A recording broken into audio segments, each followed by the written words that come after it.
그날 나라 전체가 숨을 멈춘 것처럼 조용해졌다. 평양부터 국경마을까지 라디오에서는 같은 문장만 반복됐다. 전군 비상, 모든 단위 즉시 보고. 사람들은 이유를 몰랐지만 모두가 알았다. 이건 단순한 후연이 아니라고. 밤새 검문소가 늘어났다. 통행증 전수검사라는 말이 실제가 되었고 낮에도 군인들이 골목을 막았다. 사람들 얼굴엔 표정이 없었다. 표정이 있다는 것 자체가 위험이니까. 그리고 내가 속한 부대에도 명령이 떨어졌다. 야간 검문 강화, 비상 소집. 나는 정찰 특임대 팀장이었다. 말 그대로 보이지 않는 곳을 걷는 사람, 흔적을 남기지 않는 사람. 그런 내가 그날만큼은 처음으로 내 발자국이 들킬까 두려웠다. 아무도 이유를 말해주지 않았다. 하지만 이유는 이미 내 손 안에 있었다. 내 책상 서랍 깊숙한 곳, 철제 자물쇠가 달린 지도통 안, 젖지 않게 왁스 처리된 방수지도 한 침투지도, 그리고 그 위에 내가 직접 표시한 붉은 기호들. 보통 지도에 표시하는 건 고도, 계곡의 흐름, 매복 지점 같은 것들이다. 하지만 그 지도엔 달랐다. 길이 아니라 사라지는 길이 있었다. 부대 내부에서도 극소수만 아는 비밀통. 전쟁이 아니라 정권이 무너질 때를 대비해 숨겨둔 통로. 나는 그걸 표기했다. 너무 정확하게, 너무 솔직하게. 실수였을까?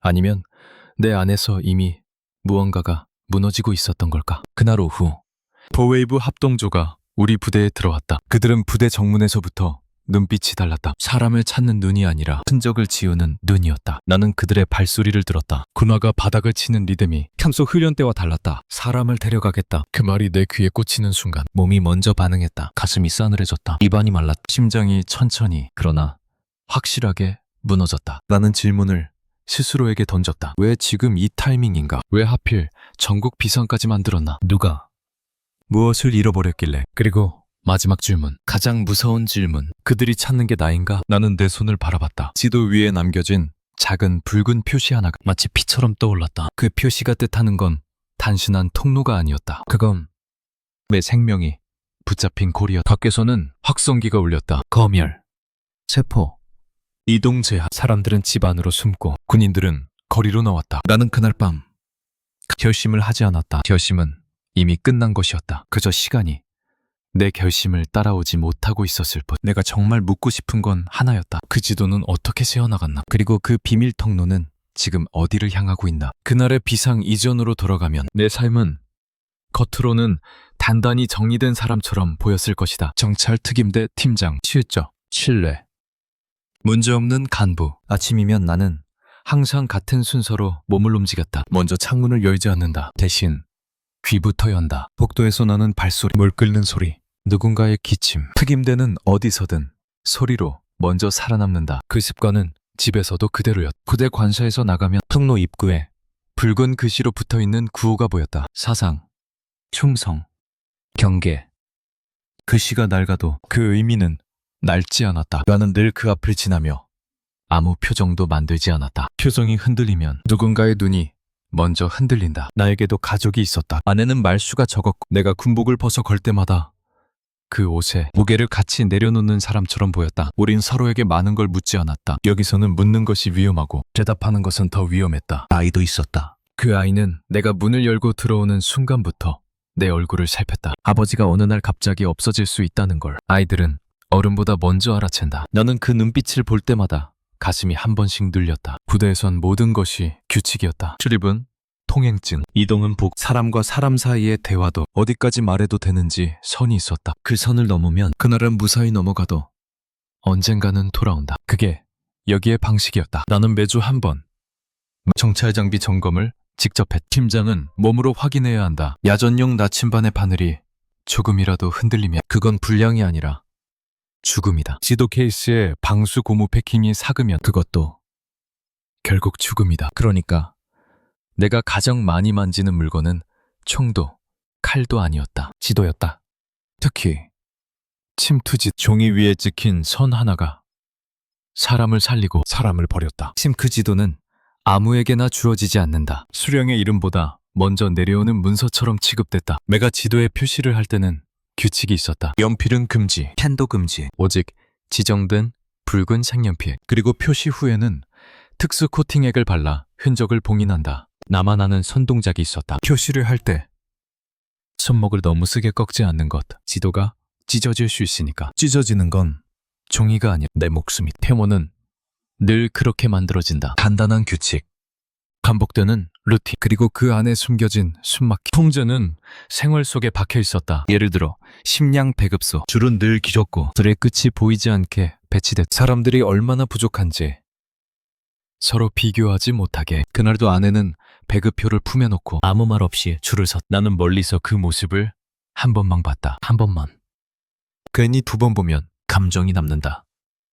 또 하나는 이동. 부대 밖으로 나갈 때마다 검문소에서 같은 질문을 받았다. 어디로 가나? 무슨 용무인가? 같은 질문을 같은 얼굴로 반복하는 사람들. 그들은 사람을 검사하는 게 아니라 마음을 꺾는 일을 하고 있었다. 나는 그런 통제 속에서도 내가 선택한 길이라고 믿으려 했다. 내가 정찰을 잘하면 팀원들이 산에서 덜 죽는다. 내가 선을 지키면 가족이 덜 위험하다. 그 생각이 내 살아야 하는 이유가 되었다. 하지만 이상하게도 어느 날부터 나는 내 손이 지도 위에서 멈추는 순간이 늘었다. 표시는 해야 하는데 손끝이 잠깐 떨렸다. 왜? 라는 질문이 자꾸 올라왔다. 이 지도는 누구를 살리기 위한 것인가? 누구를 죽이기 위한 것인가? 그때마다 나는 아무렇지 않은 척했다. 팀장답게, 간부답게. 여기서 의심은 죄보다 먼저 처벌받는다. 그리고 바로 그 무렵 아주 작은 일이 시작됐다. 지도통의 봉인끈이 딱 한 번. 내가 매듭 지은 모양과 달랐다. 정말 사소한 차이였다. 하지만 나는 알았다. 누군가 내 지도통을 열었다. 그리고 다시 닫았다. 나는 그날 밤 밥숟가락을 들고도 한 번도 씹지 못했다. 가족 앞에서 아무 말도 하지 않은 채 단지 손끝의 감각만 되짚었다. 매듭의 방향, 끈의 길이, 코팅액의 미세한 냄새. 그때 처음으로 생각했다. 내가 모르는 사이 내 삶의 바깥에서 사냥이 시작됐다는 걸. 그리고 아직은 확신할 수 없었지만 지도 위에 붉은 표시가 내게서 떨어져 나가고 있다는 걸. 그 다음날 아침 하늘은 맑았다. 너무 맑아서 오히려 불길했다. 여기서는 평온이 오래 지속되면 그건 자연이 아니라 누군가의 의도처럼 느껴진다. 나는 부대에 일찍 들어갔다. 평소보다 20분. 팀장으로서의 습관이라고 스스로를 속였지만 사실은 확인하고 싶었다. 내가 느낀 그 미세한 어긋남이 진짜인지. 사무실 문을 열자 종이 냄새와 약한 소독약 냄새가 섞여 올라왔다. 책상 위에는 전날 내가 정리해둔 서류들이 그대로였다. 겉보기엔 완벽했다. 너무 완벽했다. 나는 먼저 지도통을 확인했다. 철제 자물쇠는 잠겨 있었다. 잠금 장치의 홈에는 흠집도 없었다. 그럴수록 더 이상했다. 정찰 특임대는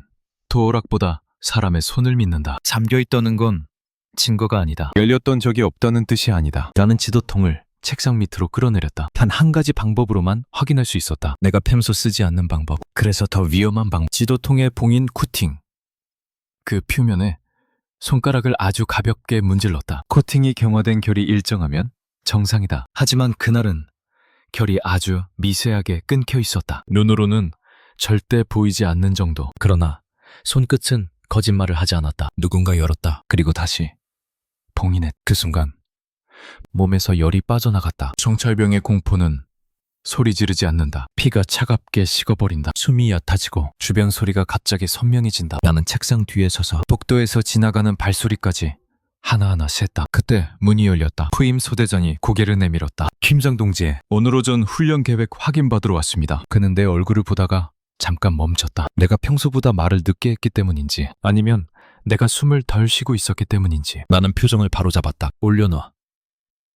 목소리는 낮고 단단하게. 여기서는 목소리가 흔들리면 그게 곧 죄다. 후임은 서류를 놓고 나가려다가 잠깐 뒤돌아섰다. 팀장 동지, 요즘 검열이 심해졌습니다. 그 말은 조심스러운 경고였다. 그가 말한 검열은 단순한 검사라는 뜻이 아니었다. 누군가가 이미 리스트를 만들기 시작했다는 뜻이었다. 나는 짧게 말했다. 입 조심해. 그게 내가 할 수 있는 최선이었다. 조언도, 위로도, 공감도.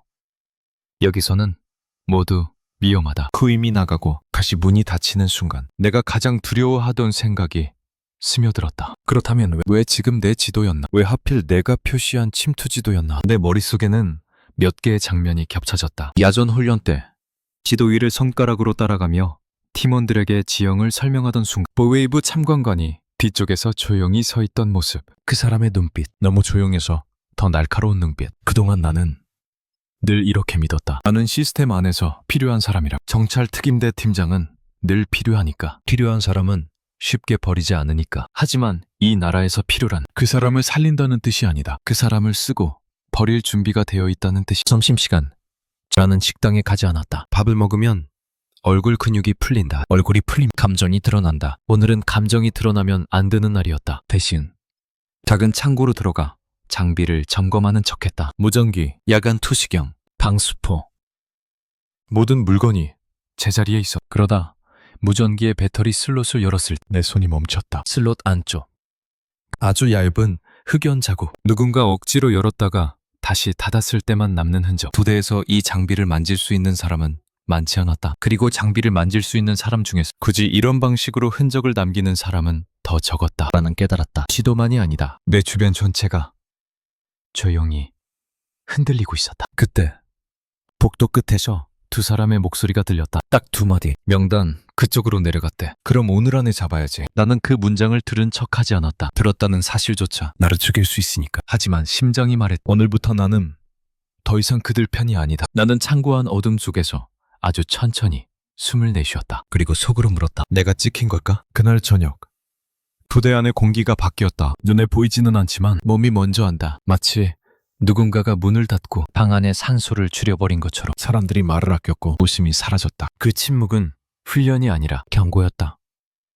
나는 관사로 돌아가지 않았다. 대신 부대 뒤편의 작은 작전 창고로 향했다. 정찰 팀장은 언제나 예비를 준비한다. 예비 지도, 예비 경로, 예비 거짓말. 하지만 그날 내가 준비한 건 예비가 아니라 마지막이었다. 나는 창고 문을 열면서 습관처럼 손을 먼저 움직였다. 손전등을 켜지 않는다. 먼저 어둠에 눈을 맞춘다. 이 나라에서는 빛을 켜는 순간 누군가가 그 빛을 따라온다. 창고 안에는 특수 장비들이 줄지어 있었다. 무전기 케이스, 은폐망, 야전 식량, 그리고 팀장에게만 지급되는 작은 봉투와 침프지도, 열람 기록표. 나는 그 종이를 꺼내면서 손끝이 떨렸다. 기록표는 지도를 열람할 때마다 날짜와 서명을 남기는 책이었다. 그 책에는 우리를 보호하는 것처럼 보였지만 사실은 거꾸로였다. 누가, 언제, 무엇을 만졌는지 그걸로 누가 죽을지 결정한다. 나는 기록표를 천천히 펼쳤다. 내 서명, 내 필체, 그리고 내가 모르는 잉크 자국. 어떤 날 내가 분명 현장 훈련 중이던 날, 그날의 칸에 아주 작은 점이 있었다. 서명 대신 찍힌 검정점. 그건 단순한 얼룩이 아니었다. B웨이브가 내부 표시로 쓰는 방식 중 하나였다. 그 점이 찍히면 의미는 하나다. 검증 대상, 잠재 불순, 대기.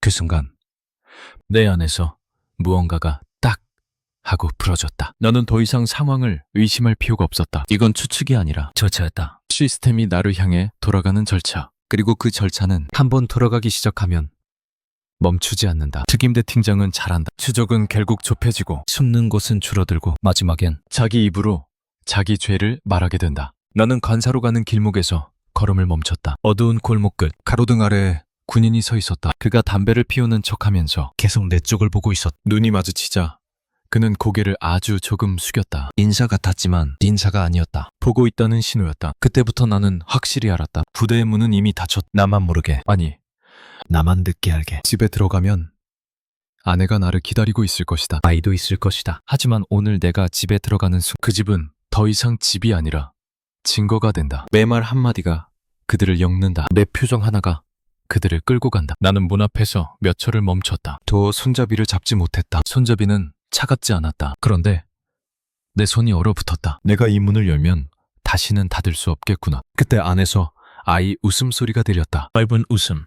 세상에서 가장 죄 없는 소리. 가슴이 찢어질 듯 아팠다. 하지만 그 아픔마저 감추지 못하면 우리는 끝이다. 나는 문을 열었다. 아내는 내 얼굴을 한 번 보고 아무 말도 하지 않았다. 말보다 먼저 눈빛이 말했다. 그녀도 느낀 것이다. 공기가 달라졌다는 걸. 우리는 저녁을 먹었다. 젓가락 소리만 났다. 내가 씹는지 삼키는지조차 모르겠는 시간이 흘렀다. 아이를 재우고 난 뒤 아내가 아주 낮게 물었다. 무슨 일이야?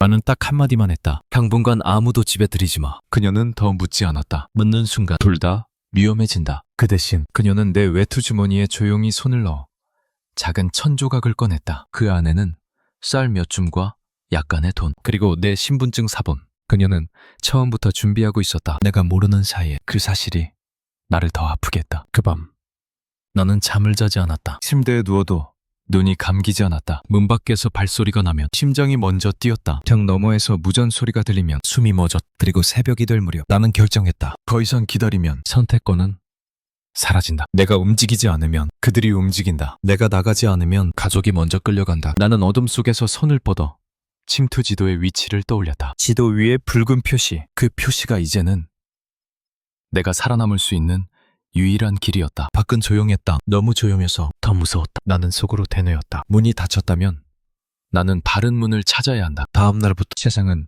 같은 얼굴로 달라졌다. 하늘도 건물도 구호도 그대로인데 사람들의 눈이 바뀌었다. 눈이 바뀌면 이미 끝난 것이다. 여기서는 눈이 먼저 움직이고 몸은 나중에 끌려간다. 나는 평소처럼 훈련장으로 나갔다. 팀원들에게 표정을 들키지 않기 위해서였다. 정찰 특임대 팀장은 흔들리면 안 된다. 한 사람의 흔들림은 한 팀의 죽음이 된다. 우리는 은폐 훈련을 했다. 풀숲에 엎드려 숨을 줄이고 심장 박동을 억누르는 훈련. 그런데 그날은 이상했다. 훈련을 보는 눈이 하나 더 있었다. 훈련장 뒤쪽 낡은 감시탑 근처. 보웨이브 군복이 아닌데도 보웨이브 같은 눈빛. 군사 참모부에서 나오는 사람들처럼 보였지만 그들은 훈련에 관심이 없었다. 그들의 시선은 땅이 아니라 사람에게 박혀 있었다. 특히 내 손에. 나는 무심한 척 손을 비웠다. 늘 들고 다니던 지도 케이스를 일부러 후임에게 맡겼다. 그 작은 행동이 내 목숨을 지킬 수도 있고 반대로 더 빠르게 죽일 수도 있었다. 훈련이 끝난 뒤 돌아오는 길에 검문이 있었다. 부대 안에서 검문이라니. 그건 이미 내부가 아니라는 뜻이다. 검문소 앞에서 젊은 군인이 내 통인증을 받아들고 오래 들여다봤다. 너무 오래. 얼굴이 아니라 종이를 보는 척하면서 내 표정을 훔치는 시간. 그 뒤쪽에는 중년 간부 한 명이 팔짱을 끼고 서 있었다. 눈이 나를 떠나지 않았다. 나는 침착하게 물었다. 문제 있나? 젊은 군인은 잠깐 손이 떨렸고 바로 통행증을 내밀었다. 아닙니다. 규정입니다.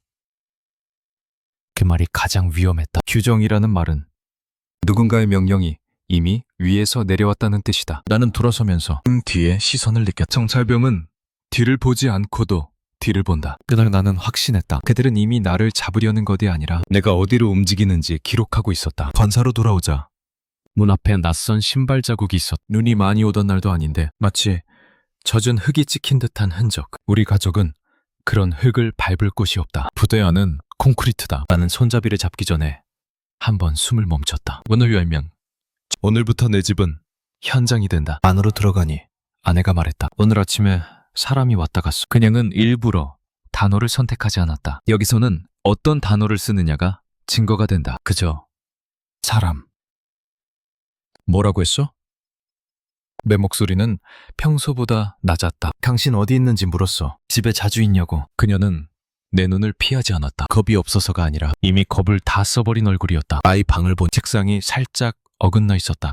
장난이라고 하기엔 각도가 너무 정확했다. 누군가 서랍을 열었다가 닫았다는 뜻이었다. 하지만 지능적으로 아무것도 가져가지 않았다. 가져가면 증거가 남는 대신 남겨두는 것이다. 우리가 보고 있다는 메시지를. 그날 밤 전기가 한번 꺼졌다 켜졌다. 정전은 흔한 일이다. 하지만 나는 알았다. 정전이 아니라 통신이 끊겼다가 다시 이어진 느낌. 부대의 무전 주파수도 잠깐 잡음이 섞였다. 그리고 새벽 2시쯤 문 밖에서 발소리가 멈췄다. 발소리는 2번. 하나, 둘. 그 뒤는 없다. 사람이 머문다. 지나가는 게 아니라 서 있는 것이다. 나는 침대에서 눈을 뜬 채로 손끝을 움직였다. 베개 밑에 숨겨둔 작은 칼. 경찰용이 아니라 생활용 칼이지만 손에 익숙한 무게. 아내도 잠들지 않았다. 그녀는 내 숨소리만으로도 내 상태를 알아챘다. 우리 둘은 말없이 같은 방향을 바라봤다. 몇 분 뒤 발소리가 다시 멀어졌다. 그 순간 나는 깨달았다. 그들은 이미 나를 체포할 수 있다. 그런데 아직 하지 않는다. 왜? 답은 하나였다. 무엇을 찾기 전까지는 나를 건드리지 않는다. 그들이 원하는 건 사람이 아니라 지도. 침투 지도에 표시된 붉은 기호. 그 비밀 통로. 그날 낮 나는 부대에서 명령을 받았다. 갑작스러운 내부 교육, 간부 전원 참석, 사상학습. 사상학습은 늘 잔인하다. 총을 겨누지 않고도 사람을 무너뜨리는 방식. 나는 그 자리에 앉아 앞에서 읽히는 구호를 들으며 내 뒷목이 서늘해지는 걸 느꼈다. 내 뒤쪽 2줄. 누군가가 계속 기침을 했다. 규칙적인 간격. 정찰병들 사이에서 흔히 쓰는 신호처럼 들렸다. 나는 천천히 손을 들어 물컵을 집었다. 손가락 사이로 컵이 미세하게 미끄러졌다. 이건 후연 때 느끼는 긴장이 아니다. 체포 직전의 긴장이다. 그 순간 강사가 무심하게 말했다. 오늘부터 간부들 신원 재확인 절차가 강화된다. 그 말은 곧장 내 심장을 찔렀다. 나는 알았다. 내 이름은 이미 그들의 종이에 적혀있다. 그리고 그날 저녁 구대 게시판에 붙은 공지 하나가 나를 더 깊게 밀어넣었다. 특정구역 출입 통제, 근무지 통제. 문이 닫히고 있었다. 하나씩 아주 조용히. 나는 관사로 돌아오는 길에 담장을 따라 걸으며 생각했다. 숨을 곳이 줄어든다. 움직일 수 있는 시간도 줄어든다. 그리고 그 순간 내 머릿속에 하나의 장면이 떠올랐다. 내가 지도에 표시해둔 비밀 통로의 시작점. 그 통로는 전쟁을 위한 길이 아니라 사라지기 위한 길이었다. 나는 그날 처음으로 확신했다. 나는 이미 보이는 사람으로 분류됐다. 그리고 보이는 사람은 오래 살지 못한다. 그날 밤 나는 내 이름을 천천히 입안에서 굴려봤다. 부대에서 불리는 내 이름, 가족이 부르는 내 이름, 서류에 적히는 내 이름. 이 나라에서 이름은 곧 줄이었다. 줄이 끊기면 사람도 끊긴다. 나는 잠들지 못한 채 벽을 바라봤다. 벽에는 아무것도 없었다. 하지만 그게 더 무서워. 아무것도 없는 벽은 아무 말도 하지 않으면서 계속 지켜보는 눈 같았다. 새벽녘 부대 무전이 울렸다. 짧은 호출, 팀장급 이상, 긴급 소집. 나는 일어나 군복을 입었다. 버튼을 끼우는 손이 어쩐지 느렸다. 마치 한 번 끼우면 다시는 풀지 못할 것처럼. 부대에 도착하자 공기가 이미 굳어 있었다. 대대장실 앞 복도에는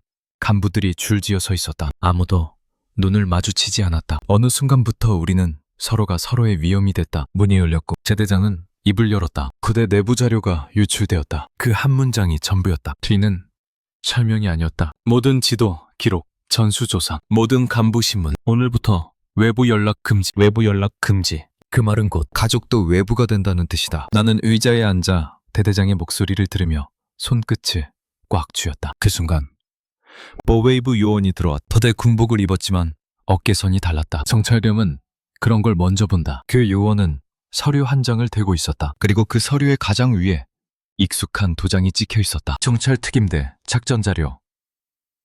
열람대장. 내 심장이 잠깐 멎었다. 그건 내가 관리하던 것, 내가 봉인하던 것. 요원은 차분히 말했다. 김장 동지에 별도로 확인할 게 있습니다. 그 말은 부탁이 아니었다. 명령이었고 홍보였다. 나는 바로 일어나지 않았다. 딱 1초. 그 1초가 나를 살릴 수도 죽일 수도 있었다. 그리고 바로 그때 내 머릿속에서 어떤 선이 연결됐다. 지도통, 봉인끈, 기록표의 검정점, 무전기의 흑연 자국, 관사문 앞의 흙자국. 모든 것이 같은 결이었다. 한 번에 내 목을 조이지 않고 조금씩 숨을 줄이는 방식. 정확히 보이부의 방식이었다. 나는 자리에서 일어나 요원을 따라갔다. 복도 끝에 작은 방이 있었다. 창문은 없었다. 형광등만 밝았다. 밝은데도 숨이 막혔다. 방 안에는 두 사람이 더 있었다. 하나는 군복, 하나는 민간복은 더 위험하다. 민간복은 어디에도 속하지 않는다는 뜻이 아니라 어디든 될 수 있다는 뜻이다. 그들은 내게 앉으라고 하지 않았다. 대신 서 있으라고 했다. 서 있는 사람은 무너지기 쉽다. 민간복이 조용히 물었다. 침푸지도 어디 있습니까? 단도직입이었다. 질문이 아니라 수색이 이미 끝났다는 말투였다. 나는 입술을 깨물었다. 거짓말을 하면 들킨다. 침묵을 하면 찍힌다. 여기서는 대답이 아니라 반응이 증거가 된다. 나는 최대한 천천히 말했다. 규정대로 보관 중입니다. 그 순간 군복이 내 눈을 똑바로 봤다. 눈빛이 차가웠다. 규정대로라 좋습니다. 그들은 내 손가락을 보았다. 총을 잡는 손, 지도를 펴는 손, 사람을 죽이는 손. 그 손은 언제나 흔적이 남는다. 민간복이 서류를 꺼냈다. 이 기록, 당신 서명 아닙니까? 그 서류에는 그날의 검정점이 있었다. 나는 한 번 더 숨이 막혔다. 나는 그 점을 보며 말없이 고개를 끄덕였다. 그들은 이미 답을 가지고 질문하고 있었다. 그리고 결정적인 한 문장이 떨어졌다. 당신이 마지막으로 지도를 본 날, 그날 밤에 유출 정황이 있습니다. 그 말의 의미는 하나였다. 나를 범인으로 만들겠다는 뜻, 아니면 범인이 될 때까지 만들겠다는 뜻. 그때 나는 떠올렸다. 정찰특임대의 암묵적 규칙. 누군가를 살리기 위해 누군가를 버린다. 국가도, 조직도, 작전도 마찬가지다. 나는 그날 버려질 사람이 내가 됐다는 걸 알았다. 신문은 길지 않았다. 길 필요가 없었다. 그들은 이미 결론을 내려놓았다. 남은 건 절차였다. 그리고 절차의 끝에는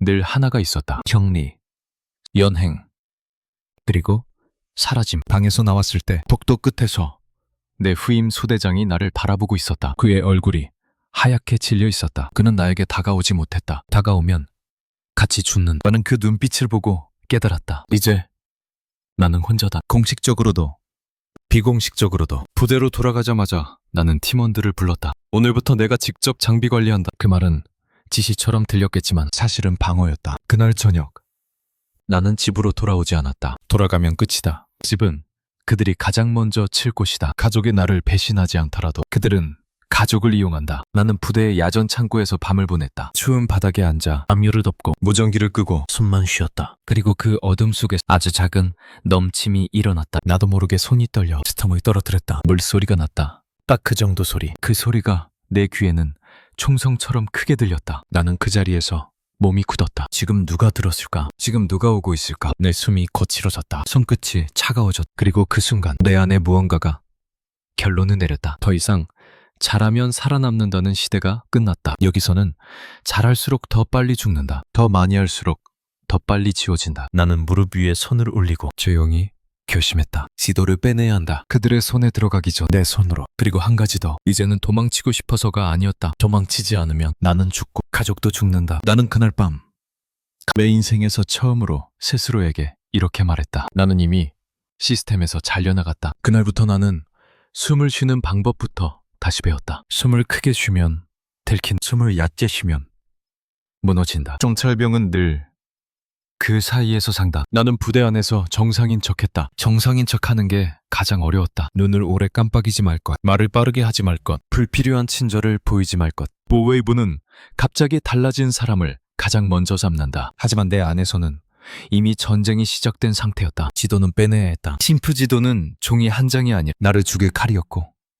동시에 나를 살릴 문이기도 했다. 나는 밤마다 머릿속으로 경로를 3번씩 반복했다. 부대 작전실, 지도 보관실, 봉인 확인, 반출, 은닉. 정찰은 늘 반복이다. 반복하지 않으면 실전에서 손이 굳는다. 다행히도 내게는 권한이 있어. 팀장은 작전 자료를 다룰 수 있다. 그 권한이 내 목을 죄는 족쇄였지만 동시에 마지막 열쇠였다. 이틀 후 야간 훈련이 잡혔다. 모든 팀이 산으로 나가는 일정. 그날은 작전실이 비교적 비게 된다. 나는 그걸 기다렸다. 밤 11시 부대는 어둡고 조용했다. 감시탑의 조명이 천천히 회전하며 마당을 훑었다. 나는 그림자 사이로 걸었다. 정찰병은 빛과 빛 사이를 읽는다. 작전실 문 앞에 섰을 때 손끝이 저릿했다. 원고리를 잡는 순간 내 인생이 바뀐다는 걸 알았기 때문이다. 문은 열렸다. 안에는 아무도 없었다. 하지만 아무도 없다는 건 누군가가 어디선가 보고 있다는 뜻이기도 했다. 나는 지도 보관함으로 갔다. 봉인을 확인했다. 그리고 숨이 턱 막혔다. 봉인이 새로 바뀌어 있었다. 내가 알던 봉인 번호가 아니었다. 이건 단순 점검이 아니다. 믿기다.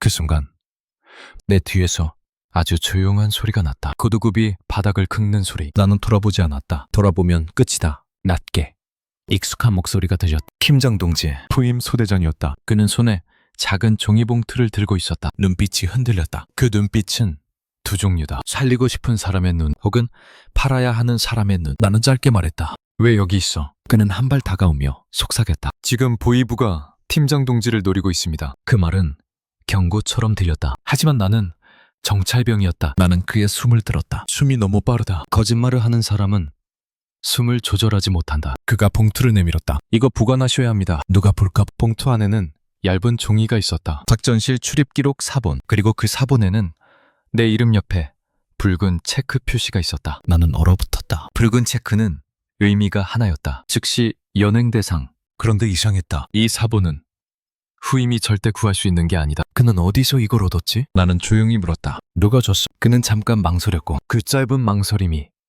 모든 걸 말했다. 그 순간 문 밖에서 무전 잡음이 들렸다. 그리고 복도 끝에서 발소리. 하나, 둘, 셋. 규칙적인 군화 소리. 후임이 내 팔을 붙잡았다. 지금 나가셔야 합니다. 제가 길을. 그 말이 끝나기도 전에 내 머릿속에서 번개처럼 하나가 꽂혔다. 이건 도움이 아니다. 유도다. 정찰 특임대에서 가장 흔한 덫은 살려주는 척이다. 나는 그의 손을 천천히 떼어냈. 그리고 아주 낮게 말했다. 너 누가 시킨 거야? 후임의 얼굴이 굳었다. 딱 그 표정. 정찰병이 현장에서 적의 표정을 읽을 때 보는 표정. 그는 더 이상 후임 소대장이 아니었다. 그 순간부터 그는 연결고리였다. 문이 벌컥 열렸다. 리웨이브 학동적. 그들은 나를 보자마자 움직이지 않았다. 움직이지 않는 사냥꾼이 더 무섭다. 민간복이 먼저 말했다. 역시 여기 있었군요. 나는 그제야 확신했다. 후임은 내 뒤를 밟은 게 아니라 나를 여기로 끌고 온 거다. 내가 지도에 손을 대는 순간을 잡기 현행범이라는 가장 쉬운 형태로 나를 죽이기 위해 나는 후임을 쳐다봤다. 그는 시선을 피했다. 그 눈빛은 죄책감이 아니었다. 차기 위한 눈빛이었다. 내가 가진 것 중 가장 무서운 건 총이 아니다. 상황 판단이었다. 나는 단 한 번도 뛰지 않았다. 대신 사전에 준비해둔 행동으로 넘어갔다. 내 군복 안주머니, 작은 열쇠 하나, 작전실 뒤편, 비상 통풍구 열쇠. 검찰병은 출구를 문으로만 생각하지 않는다. 나는 몸을 돌려 책상 아래로 미끄러지듯 들어갔다. 보웨이브가 잡아! 라고 외쳤을 때 이미 늦었. 내 손은 통풍구 철판을 열고 있었다. 뒤에서 손이 뻗어왔지만 나는 몸을 비틀어 빠져나갔다. 철판 안으로 들어가는 순간 차가운 금속 냄새가 코를 찔렀. 팔꿈치가 긁히고 무릎이 찢겼다. 하지만 그 아픔은 살아있다는 증거였다. 통풍구 안에서 나는 마지막으로 한 번 생각했다. 후임이 나를 팔았다. 그 이유는 뻔하다. 살기 위해서, 승진을 위해서, 혹은 가족을 인질로 잡혔기 때문에. 어떤 이유든 상관없었다. 결과는 같았다. 이제 나는 누구도 믿을 수 없다. 같은 부대도, 같은 피도 아무 의미 없다. 콩퉁구 끝에서 나는 야외로 떨어졌다. 차가운 눈 위로 몸이 굴렀다. 숨이 터질 듯 아팠다. 나는 이를 악물고 일어섰다. 그리고 마음속으로 아주 짧게, 아주 분명하게 말했다. 이제부터는 사냥이 아니라 도주다. 나는 그날 밤 처음으로 실제로 움직이기 시작했다. 돔, 장비, 그리고 침투지도의 붉은 표시가 가리키는 그곳으로. 그날 밤 이후 나는 더 이상 사람이 아니었다. 부대 번호도, 직책도, 이름도 지워진 상태. 남은 건 숨과 본능, 그리고 방향감각 뿐이었다. 새벽이 오기 전 나는 이미 부대 바깥 산자락으로 빠져 있었다. 눈 위에 남는 발자국을 지우기 위해 일부러 계곡 물길로 들어가 발을 적셨고 젖은 군화를 바위에 몇 번 문질러 흔적을 흐트러뜨렸다. 성철병은 추적을 피할 때 빨리가 아니라 덜 남기기를 먼저 선택한다. 하지만 시스템은 나보다 빨랐다. 아침이 되자마자 군용 확성기가 마을을 흔들었다. 특별 지시, 이동 제한 강화. 동시에 국경 봉쇄라는 말이 라디오에서 흘러나왔다. 그 순간 나는 확신했다. 이건 단순 타령이 아니다. 나라 전체가 나 하나 때문에 움직이는 상황이었다. 왜? 내가 가진 게 그 정도였나? 나는 숨을 고르며 침투 지도를 떠올렸다. 그 지도에 표시된 붉은 기호, 비밀통. 그건 단지 국경을 넘는 길이 아니라 체제 내부의 두 번째 뼈대였다. 전쟁이 터졌을 때 지도부가 빠져나가는 길, 혹은 누군가를 조용히 지워야 할 때 쓰는 길. 그 통로가 외부로 새어나가면 국경이 아니라 정권의 척추가 드러난다. 그래서 시스템이 미쳐버린 거였다. 그래서 보위부가 합동조까지 꾸려 움직였고 내부 숙청 분위기가 퍼지기 시작한 거였다. 나는 나 자신을 지켜야 했지만 그보다 더 무서운 건 가족이었다. 아내, 아이, 그들이 지금 어떤 방에 앉아 있을지, 어떤 질문을 받았을지. 남편이 요즘 이상한 점 없었나? 어디에 무슨 서류를 숨겼나? 누구를 만났나? 그 질문 하나하나가 사람을 말라 죽게 만든다. 내가 도망친 순간부터 그들은 나 대신 잡히는 사람이 된다. 이게 내가 가장 견디기 힘든 벌이었다. 나는 총을 맞는 건 견딜 수 있다. 하지만 내가 사랑한 사람들이 나 때문에 무너지는 건 견딜 수 없었다. 바로 그때 산 아래에서 차량 소리가 들렸다. 군용 트럭, 그리고 그 사이를 따라오는 지프, 눈길을 미끄러지듯 올라오는 바퀴 소리. 나는 몸을 낮췄다. 나무 뒤에 숨고 숨을 반으로 줄였다. 가슴이 아니라 목에서 숨을 쉬었다. 트럭에서 내린 사람들 중 한 명이 외쳤다. 야간 검문 강화다.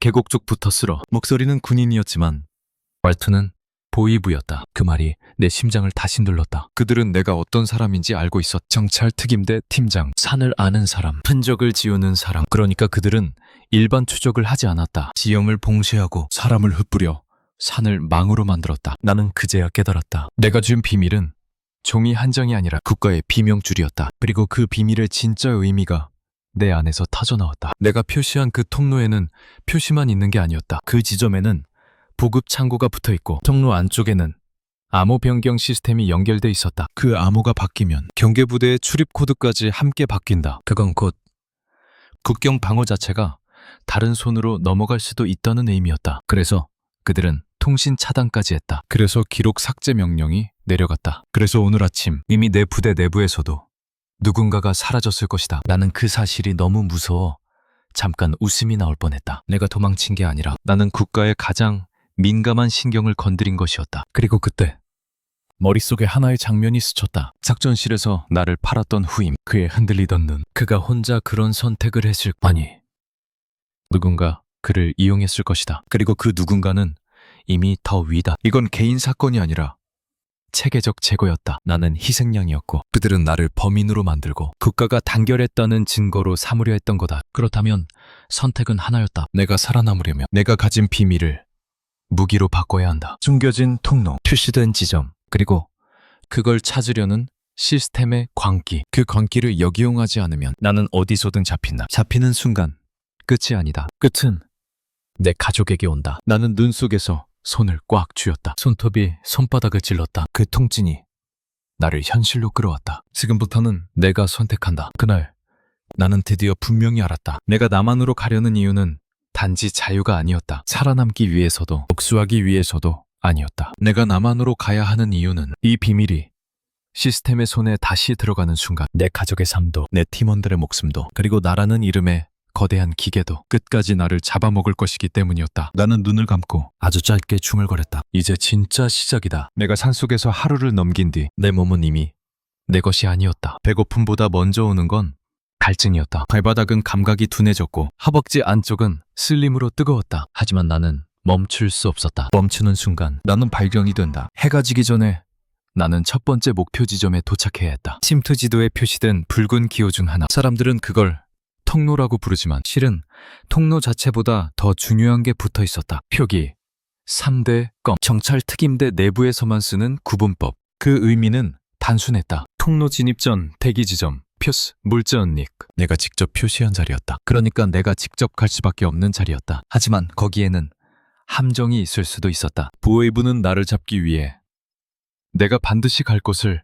제일 먼저 막는다. 정찰병이 가장 무서워하는 건 총이 아니라 예상 가능한 행동이다. 나는 마지막 2km를 일부러 크게 돌아갔다. 직선으로 가면 빠르다. 하지만 빠른 길은 늘 죽음으로 이어진다. 대신 나는 산등성이를 타고 갔다가 계곡을 내려가고 다시 올라오는 방식을 택했다. 숨이 찢어질 듯 아팠지만 그게 안전했다. 그리고 해질 무렵 나는 그곳을 보았다. 작은 바위 무덤처럼 쌓인 돌무더기. 그 아래에 철제함이 하나 있다. 그 철제함의 위치는 지도를 접는 방향을 아는 사람만 찾을 수 있다. 그래서 내가 표시할 때 일부 접힌 선과 만나는 지점으로 좌표를 잡았다. GPS 같은 건 애초에 믿지 않는다. 정찰 특임대는 종이의 기억을 믿는다. 나는 돌을 치우기 전에 먼저 주변을 살폈다. 바람, 새소리, 나뭇가지의 흔들림, 그리고 너무 조용했다. 조용한 건 자연이 아니라 사람이 만든다. 나는 숨을 죽이고 땅에 엎드렸다. 그 순간 멀리서 희미한 빛이 보였다. 담배불. 산속에서 담배를 피우는 건 보통 사람들은 하지 않는다. 훈련받은 사람만 한다. 그리고 그 훈련은 내 것과 같은 계열이었다. 여기도 막혔구나. 나는 이를 악물었다. 하지만 동시에 마음이 차분해졌다. 예상한 시나리오였다. 정찰팀장은 항상 두 개의 좌표를 만든다. 공식 좌표와 비공식 좌표. 내가 지도에 표시한 건 하나뿐이지만 내 머릿속에는 하나가 더 있었다. 표시하지 않은 편형, 은닉 지점. 나는 바위를 치우는 척만 했다. 돌 두 개만 살짝 움직이고 다시 덮었다. 그리고 반대 방향으로 300m를 내려갔다. 산비탈 아래 뿌리째 드러난 큰 나무가 있었다. 그 나무 아래에 내가 예전에 한번 박아둔 작은 금속 표식. 정말 사소한 표식. 나 말고는 아무도 의미를 모르는 표식. 정찰병은 늘 그래야 한다. 표식은 표식 같지 않아야 한다. 나는 손을 뻗어 흙을 파냈다. 손톱 사이로 흙이 들어왔다. 차가운 흙 냄새가 코를 찔렀다. 그리고 마침내 작은 천 가방이 나왔다. 그 안에는 3가지가 들어있었다. 첫째, 위조 통행증 2장. 둘째, 현금 대신 쓸 수 있는 교환권과 담배 몇 갑. 셋째, 가장 중요한 것, 민간인 외투. 이게 나를 살릴 수 있다. 금복은 내 신분이지만 지금은 내 표적이다. 민간복은 나를 숨겨준다. 그러나 동시에 나를 더 불안하게 만든 군복을 벗는 순간 나는 보호받는 군인이 아니라 잡히면 바로 사라지는 인간이 된다. 나는 외투를 꺼내며 손이 잠깐 멈췄다. 이 옷을 입는 순간부터 되돌아갈 길이 사라진. 바로 그때 내 오른쪽 아래에서 아주 낮은 휘파람 소리가 들렸다. 짧게 2번. 정찰 병과에서 쓰는 신호였다. 쬐끔 가능 혹은 대기. 나는 숨이 멎었다. 내가 아는 신호를 누가 여기서 쓰고 있다. 그 말은 하나였다. 말을 아는 사람이 있다. 아니면 나를 아는 척하는 사람이 있다. 나는 몸을 낮춘 채 소리가 난 방향을 겨눴다. 하지만 총을 들고 있지는 않았다. 총은 이미 버렸다. 총이 있으면 검문에서 끝이다. 내 무기는 지금 판단뿐이었다. 어둠 속에서 사람이 하나 걸어 나왔다. 낯선 얼굴. 하지만 움직임은 낯설지 않았다. 그는 군인이 아니라 브로커의 냄새가 났다. 북한에서 브로커는 두 종류. 진짜 길을 아는 자, 그리고 길을 팔아넘기는 자. 그는 나를 보며 낮게 말했다. 경찰 특임대 팀장 동지, 맞소? 내 심장이 한 번 더 내려앉았다. 나는 대답하지 않았다. 대답하는 순간 내가 내 신분을 인정하는 것이다. 그가 다시 말했다. 겁낼 거 없어. 난 길을 아는 사람이요. 그리고 그는 손을 들어 무언가를 보여줬다. 작은 종이 쪽지, 그 위에 적힌 암호. 밤3. 물 없는 게. 그 암호는 내 팀 내부에서만 쓰는 표현이었다. 내가 만든 표현이었다. 그걸 아는 사람이 있다는 건 말이 안 된다. 그 순간 내 머릿속에 경보가 울렸다. 이건 도움일 수도 있다. 하지만 더 가능성 높은 건 함정이다. 그는 한 걸음 더 다가오며 속삭였다. 보위부가 이미 당신 집으로 갔소. 그 말은 너무 정확해서 오히려 칼처럼 느껴졌다. 나는 그를 똑바로 바라봤다. 그리고 질문을 던졌다. 내 목소리는 낮고 차가웠다. 그 암호 누가 알려줬지? 브로커는 잠깐 웃었다. 당신 같은 사람은 모를 리가 없지. 그는 웃으며도 눈을 웃지 않았다. 그 눈빛을 보는 순간 나는 결론을 내렸다. 이 사람은 내 편이 아니다. 적도 아니다. 돈의 편이다. 그리고 돈의 편은 언제든 방향을 바꾼다. 하지만 지금 나는 혼자였다. 혼자서는 3단계 탈출을 완성할 수 없다. 나에겐 길이 필요하고 사람이 필요하다. 그리고 그 사람은 위험에도 써야 한다. 나는 아주 천천히 고개를 끄덕였다. 조건이 뭐지? 그는 기다렸다는 듯 말했다. 첫째, 현금과 교환권. 둘째, 지도를 넘겨. 셋째, 남쪽 가면 내 이름 절대 말하지 마. 그 말을 듣는 순간 내 속이 차갑게 식었다. 지도?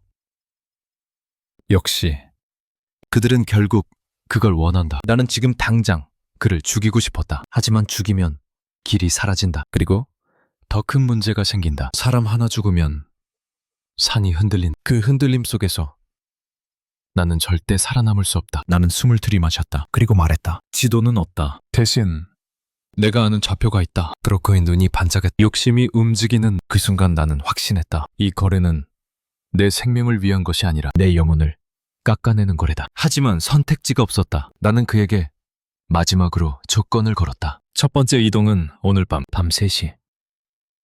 둘째, 길은 네가 잡지만 아니야는 내가 결정한다. 셋째, 나를 팔면 넌 살아남지 못한다. 그는 잠깐 멈췄다가 낮게 웃었다. 역시 특임대 팀장답네. 그날 밤 나는 민간인 외투를 입었다. 군복을 벗어 접는 손이 떨렸다. 그 군복은 내 자존심이었고 내 죄였다. 나는 군복을 작은 봉투에 넣어 흙 속에 묻었다. 그리고 어둠 속에서 첫 번째 단계가 시작됐다. 산에서 내려간다. 사람 속으로 들어간다. 그리고 그 사람들 속에서 내가 누구인지 지워야 한다.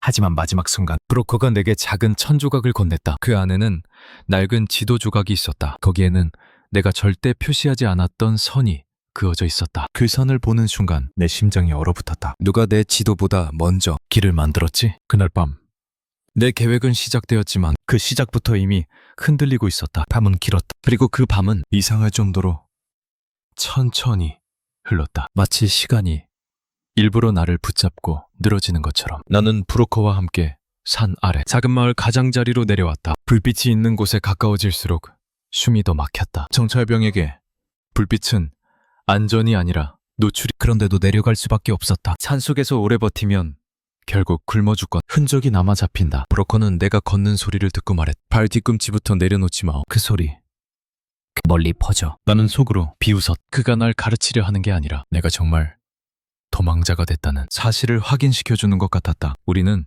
폐가 한 채로 들어갔다. 창문은 종이로 막혀 있었고 문틈으로 바람이 새어들어왔다. 안에는 오래된 집 냄새와 사람 냄새가 섞여 있었다. 누군가 최근까지 있었다는 뜻이다. 아니면 지금도. 나는 벽에 등을 붙이고 앉았다. 앉는 순간 다리가 떨렸다. 숨을 참는데 익숙한 몸이었는데 그날은 숨을 쉬는 것 자체가 두려웠다. 브로커가 낮게 말했다. 내일 새벽 전에 1차 이동. 트럭을 이용하오. 검문소가 늘었어. 통행증만으로는 안 돼. 그는 말하면서 내 얼굴을 살폈다. 내가 지금 어느 정도까지 급한지를 재는 눈이었다. 나는 대답 대신 내 손을 봤다. 손등에 긁힌 자국, 손톱 밑에 흙, 그게 나의 진짜 신분증 같았다. 브로커는 다시 속삭였다. 보위부가 지금 가장 미친 이유가 뭔지 아오? 당신이 도망쳐서가 아니오. 당신이 도망치면서 그 길이 살아났기 때문이오. 그 말이 심장을 찔렀다. 길이 맞았다. 침투 지도에 표시된 비밀 통로는 지도 속에서만 죽어 있었다. 그걸 아는 사람이 움직이는 순간 검로는 다시 현실이 된다. 그게 그들이 두려워하는 거다. 나는 입술을 깨물며 물었다. 지금 통로는 누가 관리하지? 브로커는 잠깐 멈췄다가 말했다. 관리?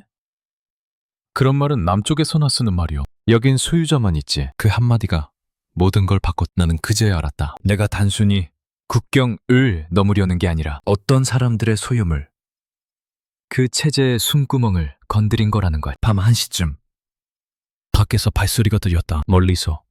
그러나 확실한 군화수. 브로커는 바로 손가락을 입술에 가져갔다. 그도 긴장했다. 그 긴장은 연기가 아니었다. 문 밖에서 남자 목소리가 낮게 울렸다. 여기 확인했나? 다른 목소리가 대답했다. 아직 흔적 없음. 근처 다 뒤져. 그 순간 내 심장은 너무 크게 뛰어서 내 귀가 아플 정도였다. 나는 숨을 멈추고 바닥에 엎드렸다. 정찰병의 본능이 몸을 먼저 눌렀다. 하지만 이상했다. 그들은 집 안으로 들어오지 않았다. 마치 들어오지 않는 게 목적이라는 듯. 나는 깨달았다. 이건 수색이 아니라 갑박이다. 나를 움직이게 하는 압박. 내가 견디지 못하고 뛰쳐나오는 순간을 노리는 함정. 브로커가 내 귀에 대고 속삭였다. 지금 나가면 죽소. 나는 고개를 끄덕였다. 내 입에서도 아주 작은 소리가 나올 뻔했다. 알아.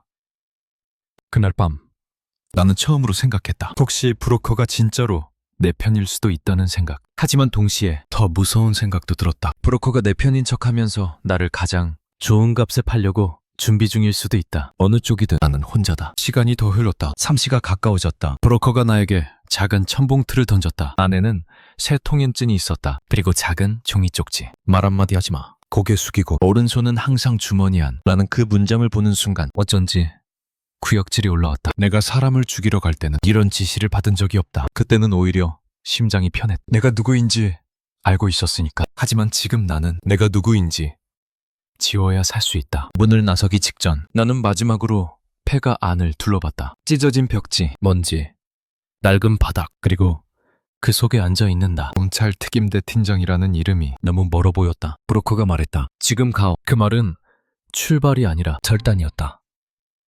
밖은 칠흑 같았다. 눈이 얇게 내리고 있어 바람이 얼굴을 후려쳤다. 나는 모자를 깊게 눌렀었다. 그리고 그 순간 멀리서 트럭 엔진 소리가 들렸다. 그 엔진 소리가 내게는 구원의 소리처럼 들리지 않았다. 오히려 내가 더 깊은 함정으로 들어가는 소리처럼 들렸다. 그때였다. 브로커의 무전기가 아주 짧게 울렸다. 딱 한 번.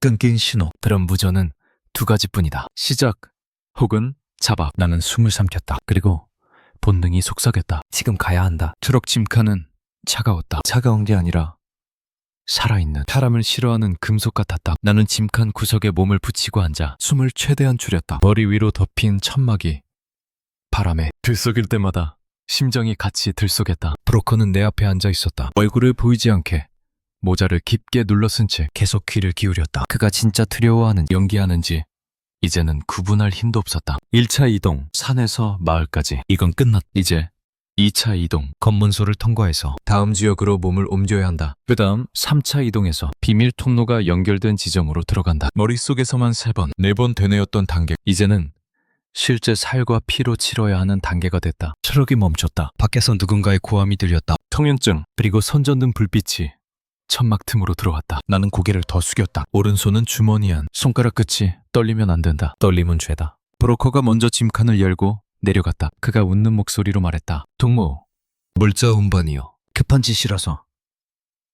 그 말투가 너무 자연스러워서 더 소름이 돋아. 이 사람은 이런 상황을 수십 번 해본 사람이다. 잠깐 후 누군가가 트럭 짐칸으로 올라왔다. 군화가 내 앞에 좀 멈췄다. 손전등 빛이 내 얼굴을 훑었다. 나는 숨을 멈췄다. 얼굴 들어. 그 한마디에 몸이 얼었다. 끝이다. 여기서 끝난다. 나는 천천히 얼굴을 들었다. 그 순간 내 눈에 들어온 건 그 군인의 눈이 아니라 그 군인의 어깨 뒤에 서 있는 다른 남자였다. 민간복, 뷰웨이브.